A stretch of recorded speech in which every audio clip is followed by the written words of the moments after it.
my name Oscar De La Hoya. I'm gonna do this. You ain't gonna do shit. You wanna say things I say.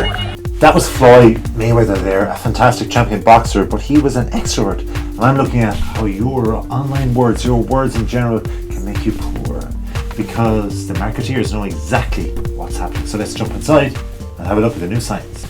So the study is looking at basically extroverts, isn't it?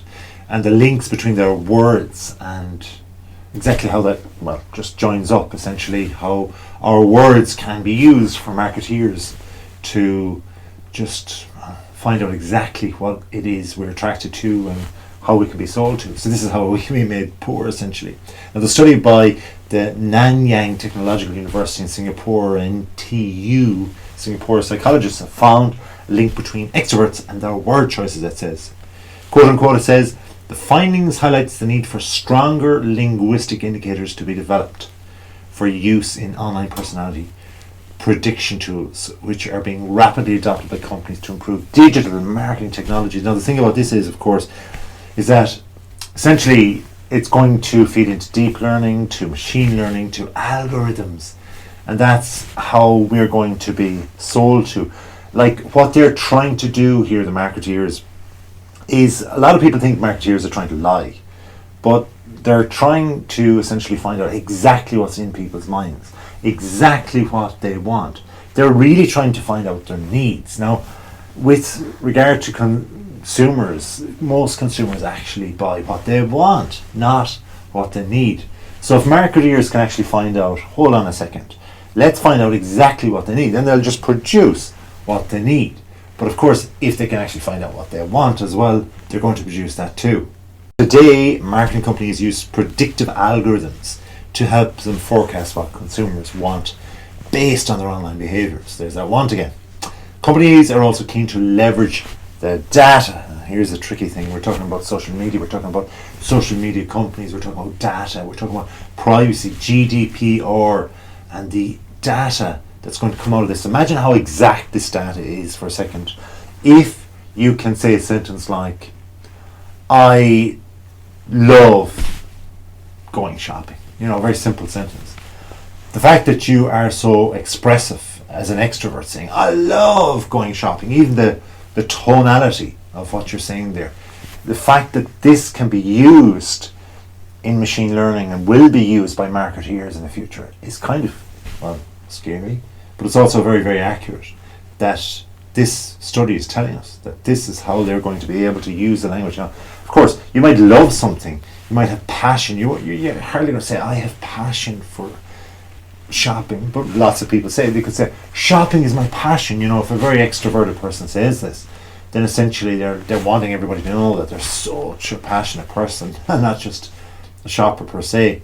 So that again will mean that on the posters, on the hoardings, online, all the things that's going to be served up to you, if you use the word passion or love, one person is going to get this passionate thing served up to them, another person is going to get this love thing. Now there are differences between the two, they're not exact, so there's huge changes going to come afoot as a result of this study for sure. They give an example. They say, for example, quote unquote, an extrovert consumer might be attracted to a marketing message that match their personality, and retail brands could then choose to target such customers by using some or more extroverted and creative language to advertise the products. Think about that for a second. Creative language. If I'm a person who reads a lot and I'm really intelligent, or I'm a person who just uses a lot of words, even for example somebody who's autistic who can be on the spectrum with regard to really high intelligence, they're not going to be the person that are generally very easy to market towards. But even people that have autism and are high in the spectrum, or people like professors or people that are, you know, almost too intelligent to fall for marketing ploys and traditional marketing strategies, will fall for them, because essentially what they're thinking will just be there, and what they're saying and the regular use of language, and we all use regular language. So again, if you're an extrovert and you're expressing yourself, you can be just got by this advertisement. Oh wow, they get me. My brand gets me. They are my brand because of that. I will buy and I will sell and so on with them. Scary. So they also say, however, personality prediction tools available today, these days, that are used by marketing firms are not easily or entirely accurate due to a lack of theoretically sound designs. Principal investigators by the study, Associate Professor Lin Q from the psychology program at the NTU School of Social Sciences said, quote unquote, current machine learning algorithms for personality prediction can seem like a black box. Yep. There are many linguistic indicators that can be induced in their design, but many of them are dependent on the type of computer application used. Interesting. This may lead to biases and overfitting and error affecting the performance of the machine learning algorithms. This begs the question, how should we create robust and accurate personality? So, predictions. So the thing is, like, we're trying to, essentially this word prediction, they're trying to predict every individual in the world. They want to know how every person in the world actually purchases, what they buy. So we can be made completely poor very quickly, because essentially, even if I can't be predicted, if I am not that extroverted, if I am not even that introverted, I'm just a strange different personality, I'm a very unique character, for example. If every one of my family or all of my friends decide to purchase something, they are going to influence me. This is the reality. As people around me purchase one particular product or a new product, and they just don't understand how they've been sold to, if they haven't seen this video, if they haven't read this particular study, they're going to in the future be sold to. So how do you fit in with that? Because everybody, even odd, strange, unique, quirky personalities, want to fit in with the crowd at some stage. And by having the latest technology or having the latest product, or having what seems like a needful product but essentially is a want product, how do you avoid that?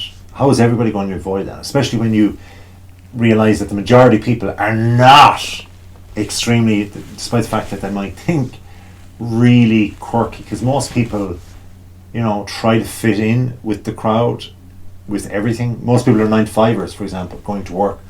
Most people don't go and do the different thing. So you're always going to have outliers and people that will be outside of that loop. That's human nature. But with the intelligence that's there now to be able to actually, from the study, figure out exactly words that are going to be linked in with people's thinking, that's incredibly commanding of these outliers almost. The study found, it said, quote unquote, a correlation between extroverts and their tendency to use certain categories of words. Now this is really interesting. The results showed a small strength relationship between extroversion and the use of, quote unquote, positive emotion words and, quote unquote, social process words. Positive emotion words are defined by psychologists using text analysis even tools, as words that describe a pleasant emotional state, such as love, happy, blessed, or blessed, or that indicate positivity or optimism, such as beautiful, nice. Some social processes words include words containing personal pronouns excerpts such as I, and words showing social intention such as meet, share, talk. I want to meet you. I love you. These are basic texts that people would send, basic things that people would say to other people. You're expressing your emotion, even if you're not the most passionate or extroverted person. You're expressing your emotion. I love you. I like you. I want to talk with you. I want to talk to you. I want to share with you. I want to meet you. I'll meet you there. These are all things that we text. These are all things that we talk. These are very, very common basic languages, 4 or 5 letter words, 1, 2 syllables and so on.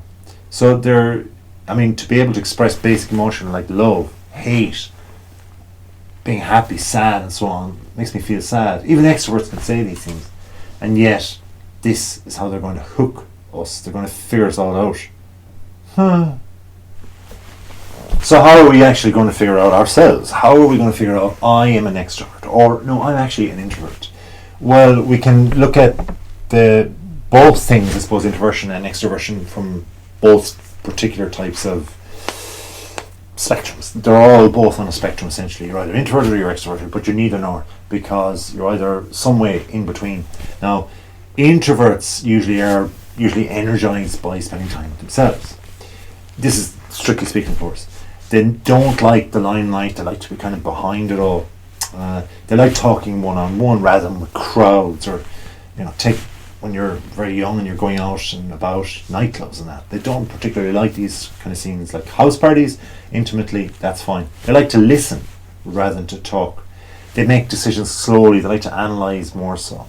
Now, on the complete opposite side of the scale is the extrovert. He's energized by spending time with people. He enjoys groups.